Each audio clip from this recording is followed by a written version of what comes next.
Sorry मी नाही येऊ शकत, माझे पिरियड्स आहेत. हो, मला खूप त्रास होतो. चल बाय.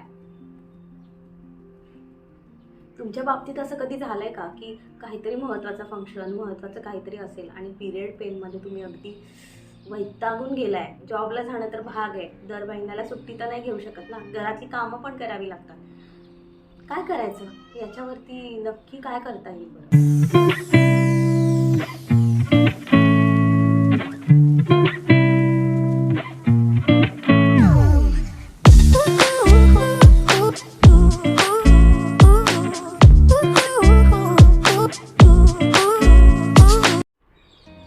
नमस्कार, स्नेहलची दुनिया या आपल्या चॅनलमध्ये मी स्नेहल पुन्हा एकदा तुम्हा सगळ्यांचं मनापासून स्वागत करते. तर या आपल्या चॅनलवरती मी स्किन केअर, हेअर केअर, काही वेट लॉस टिप्स, ब्लॉग्स, बरेचसे मोटिवेशनल व्हिडिओ, त्याचसोबत माझी ट्रेंडिंग शॉपिंग अशा बऱ्याच विषयांवरती व्हिडिओ घेऊन येत असते. आजचा हा व्हिडिओ स्पेशली माझ्या सगळ्या मैत्रिणींसाठी आहे, त्यामुळे व्हिडिओ शेवटपर्यंत नक्की बघा. आवडला तर लाईक करून शेअर करायला विसरू नका.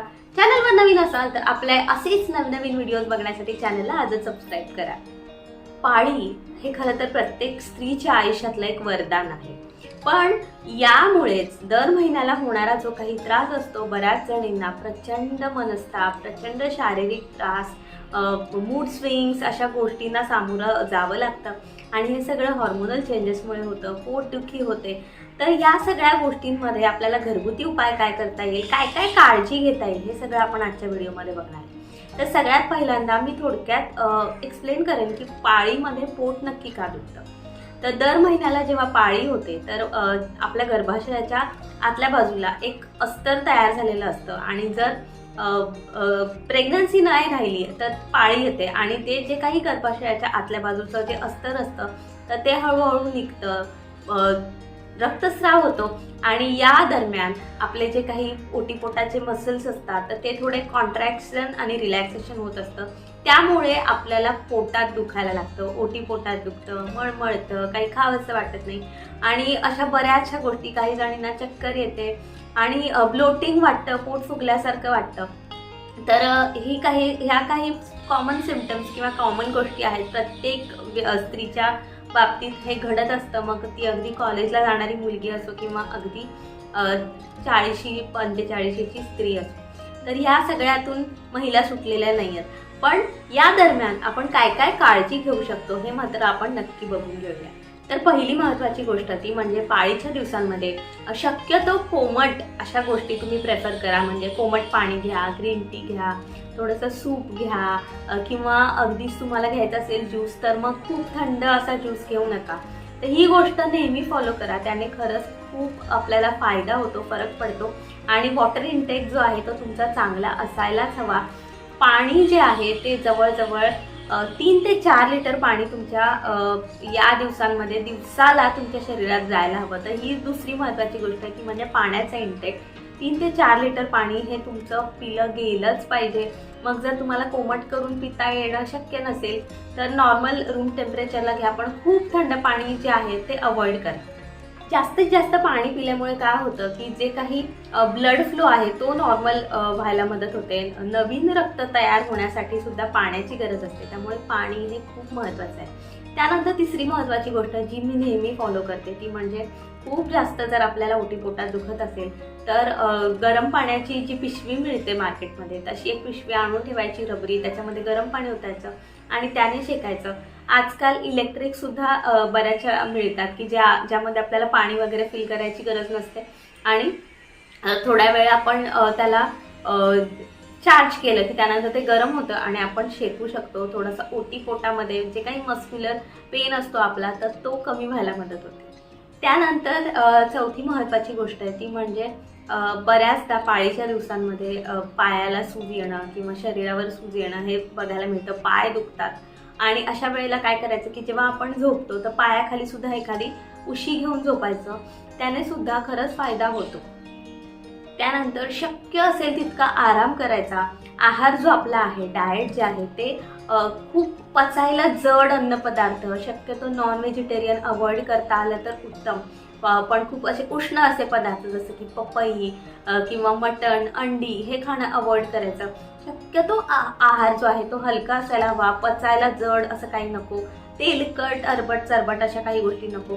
हरभऱ्याची डाळ, बेसन ह्या गोष्टी या काळामध्ये थोड्याशा अवॉइड करायच्या, कारण की ते पचायला जड असतं. तळलेले अन्नपदार्थ जे आहेत ते अवॉइड करायचे. भाजी, पोळी, वरण भात, त्याच्यावर थोडंसं तूप, हा जो काही नॉर्मल आहार आहे किंवा अगदी भाजी भाकरी तुम्ही घेतली तर त्याने सुद्धा खूप म्हणजे खूप ते पचायला इझी असल्यामुळे त्याचं आणि वेगळं जे काही डायजेशनचा जो लोड असतो तो येत नाही. आणि या काळामध्ये डायजेशन सुद्धा जे आहे ते स्लो झालेलं असतं थोडंसं, तर त्यामुळे शक्यतो हलका आहारच घ्यायचा. त्यानंतर पुढचा महत्त्वाचा मुद्दा आहे तो म्हणजे पुरेशी झोप. पाळीच्या काळामध्ये बऱ्याच जणींना ऑफिसेसला जावंच लागतं, सुट्टी दरवेळ मिळते तसं नाही, घरी राहून आराम करता येणं शक्य असतं तसं नाही, पण पुरेशी झोप घेणं हे मात्र आपल्या हातात नक्कीच आहे. रात्री लवकर झोपा. जर तुम्हाला सकाळी उठायला लागत असेल तर रात्री अगदी 9-9:30ला तुम्ही आटपून झोपायला गेलात तरी म्हणजे तेवढी झोप तुमच्या शरीराला मिळायला हवी. किमान 7 तासाची झोप जी आहे ती तुम्हाला व्हायला हवी, तेवढी मिळायला हवी. आणि तुमच्या शरीराला या काळामध्ये खरं तर आरामाची गरज असते. म्हणूनच जुन्या काळी जे काही म्हणायचे की पाळी आल्यानंतर वेगळं बसायचे, बऱ्याचशा रूढी त्यातला अनिष्टच होत्या, पण आराम मिळायचा हा एक त्यामागचा उद्देश होता. सध्या आपण आपलं रुटीन जे आहे ते थांबवू शकत नाही, पण स्वतःची जास्तीत जास्त काळजी घेणं या काळात खूप महत्त्वाचं. त्यानंतर पाळीच्या या दिवसांमध्ये पाळायची महत्त्वाची गोष्ट ती म्हणजे हायजीन. जर तुम्हाला शक्य असेल तर तुम्ही दिवसातून 2 वेळा अंघोळ करा. जर ते शक्य नसेल तर अगदी कॉटनची मऊ अशी कपडे वापरा. खूप जास्त खाज येईल असे कपडे वापरणं टाळा. आणि दर 6 तासांनी पॅड्स चेंज करा. जास्तीत जास्त पाणी प्या.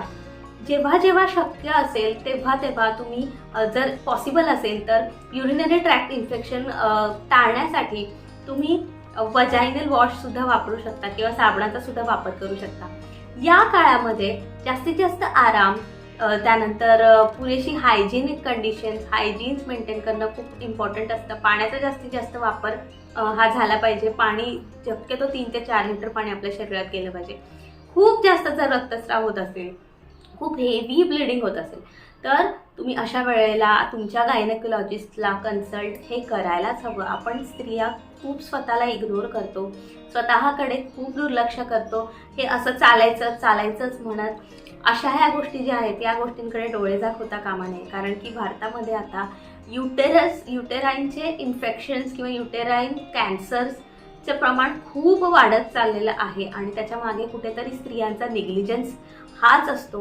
बऱ्याचदा स्त्रीच्या मनात बिंबवलेलं असतं प्रत्येक महिलेला की तू सगळ्यांची काळजी घेतली पाहिजे, किंवा ते कुठेतरी उपजतच असतं की घर मला सांभाळायचंय, मुलं, जॉब, या सगळ्या गोष्टींमध्ये किंवा कॉलेज, अभ्यास, या सगळ्या गोष्टींमध्ये स्वतःकडे आपलं दुर्लक्ष होतं आणि मग त्याचे पुढे जाऊन खूप गंभीर परिणाम भोगावे लागतात.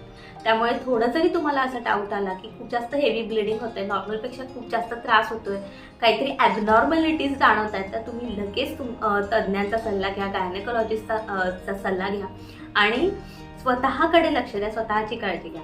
त्यानंतर पुढचा महत्त्वाचा जो मुद्दा आहे, बऱ्याच जणी काय करतात की खूप जास्त पोटदुखी व्हायला लागली, क्रॅम्प्स यायला लागले की पेन किलर घेतात. आणि कोणालाही न विचारता डॉक्टरच्या कन्सल्टेशनशिवाय आपण जेव्हा पेन किलर घेतो तर त्या पेन किलर्सचे बरेचसे दुष्परिणाम जे आहेत ते आपल्याला भोगावेच लागतात.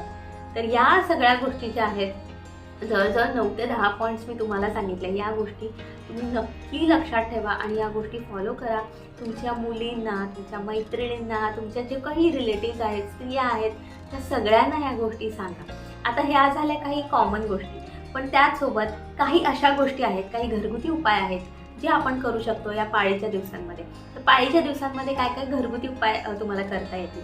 तर सगळ्यात पहिली गोष्ट म्हणजे पाळी यायच्या 8 दिवस आधी काळे मनुके जे आहेत ते पाण्यामध्ये भिजत ठेवायचे. इतर वेळेस जरी तुम्ही महिनाभर केलं तरी हरकत नाही, उत्तमच ह्याचा इफेक्ट असतो. पण जर तुम्हाला शक्य नसेल तर मी किमान पाळी यायच्या 8 दिवस आधी काळे मनुके जे असतात ते पाण्यामध्ये भिजत ठेवायचे रात्रभर आणि सकाळी ते 5 ते 7 काळे मनुके जे आहेत ते खायचे. त्याच्यामुळे काय होतं की जे काही आयर्न डेफिशियन्सी असते किंवा ब्लड जे आहे आपलं ते वाढायला मदत होते आणि पाळी काळामध्ये आपल्याला त्रास कमी होतो. त्यानंतर पाळीच्या काळामध्ये पोटदुखी कमी करण्यासाठी तुम्ही अगदी पातळ असं ताक घेऊ शकता आणि त्या ताकामध्ये थोडंसं हिंग आणि थोडीशी कोथिंबीर टाकून घेऊ शकता. त्याच्यामुळे जे काही ब्लोटिंग झालेलं असतं, गॅसेस झालेले असतात ते कमी व्हायला मदत होते.